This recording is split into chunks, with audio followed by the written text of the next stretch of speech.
ये करणी सेना कुछ ज़्यादा ही बढ़ी हुई है, लेकिन देखिए एक तो चीज़ जब वहाँ पे इस सारी घटनाओं के बाद जब एक फुटेज आता है जिसमें करणी सैनिक अपना एक वीडियो जारी करते हैं जिसमें उनको चोट लगा रहता है, फिर सपा के जो अध्यक्ष हैं वो उनको बोलते हैं चटनी छिड़क के इस तरह का काम किया गया है। अभी यादव जी को बोलने जाए तो यादव जी को तो गौशाला में भी दुर्गंध आता है। वो यादव का वंशज है कि नहीं है, वो अपना डीएनए टेस्ट करवा ले। वंशज है कि जहीर के? वो अहीर के वंशज है ही नहीं। जितने भी यादव समाज है उनको बोलना चाहता हूँ, आप लोग इस पर विरोध करें क्योंकि उनको गौशाला से दुर्गंध आती है। और इब्राहिम सुमनलाल लोधी वो कान फाड़ के सुन ले तो इब्राहिम लोधी का ही बच्चा होगा, हिंदू का बच्चा तो हो ही नहीं सकता है।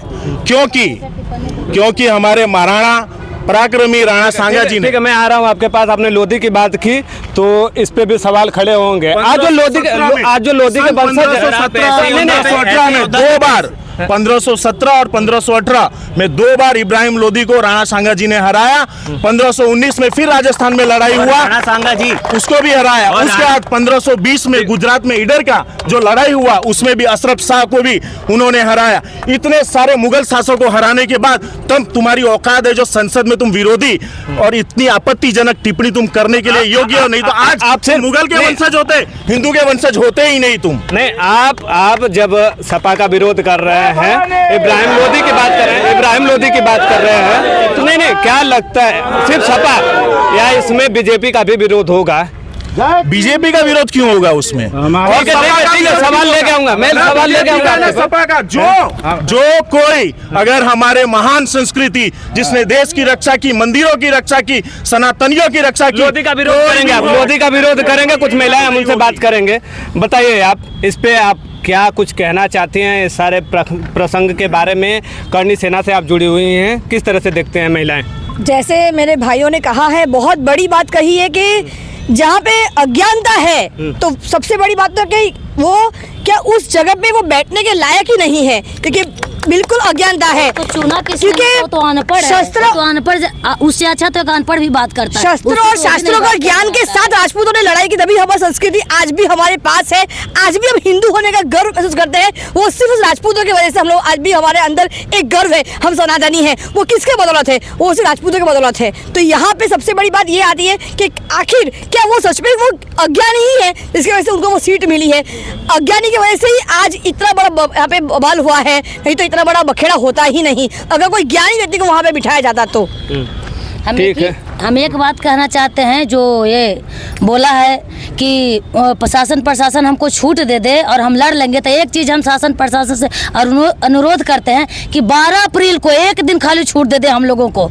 अगर धूल नहीं चटवा दिया हम छतरी ने तो फिर जे कहे से धमकी भरे ही लैंग्वेज में से धमकी दी जा रहे हैं। आप सुनिए, जितनी भी विपक्षी पार्टियां, हमारा सिर्फ व्यक्तिगत विरोध है, बीजेपी ने हमारे कोई भी हम कोई राजनीति वाले नहीं है, हम एक हिंदू संगठन है और हिंदू संगठन के लिए हम लोग जहाँ भी विरोध करते हैं, विरोध करें। हमें किसी व्यक्तिगत पार्टी से, और जितनी भी विपक्ष पार्टियों की अगर आप बात करो, करणी सेना 36 कौम के लिए खड़ी है और इतिहास गवाह 36 कौम के लिए करणी सेना हमेशा आवाज उठाई है, उनके लिए लड़ाई करी है।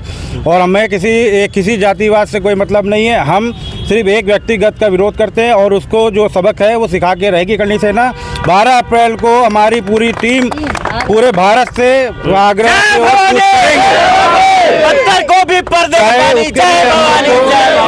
चाहे उसके लिए हम लोग को किसी अंजाम से गुजरना पड़ेगा, हम लोग तैयार हैं हर चीज़ के लिए, मरने और मारने के लिए हर तरीके से तैयार हैं हम लोग। देखिए एक चीज़ तो है कि उन्होंने बयान दिया, इससे हिंदू हृदय जो हिंदू प्रिय हैं उनकी भावनाओं को आहत पहुंची। देश के अंदर संविधान है, संवैधानिक तरीके से भी विरोध किया जा सकता है। विरोध किया जाता है सकता है और विरोध करने हम लोग वहाँ पे बातचीत ही करने गए थे, जैसा अभी आपसे पहले हम लोग ने बताया। लेकिन जब उनकी मानसिकता गुंडागर्दी करने की है तो हम लोग भी पीछे करना ही है किसी से कम।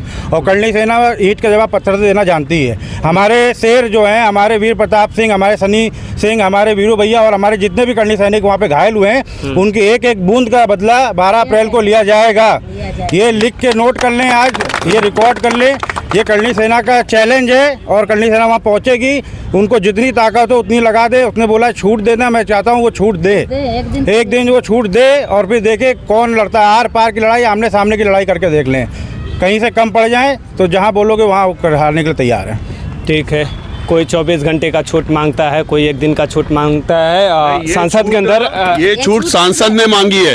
एक सांसद के पद पे होकर अगर वो संविधान को नहीं समझ सकता है तो हम तो सांसद है नहीं, हम तो कैसे समझे संविधान को। ये उसने छूट मांगी है कि 1 दिन की छूट दे दे, हम दिखा देंगे, तो हम तैयार हैं। हम तो प्रशासन से मांग रहे हैं। जब कोई भी चैलेंज करता है तो क्षत्रिय का धर्म है उसको स्वीकार करे, और उसके अंदर इतनी क्षमता नहीं जो हम लोग को रोक सके हो।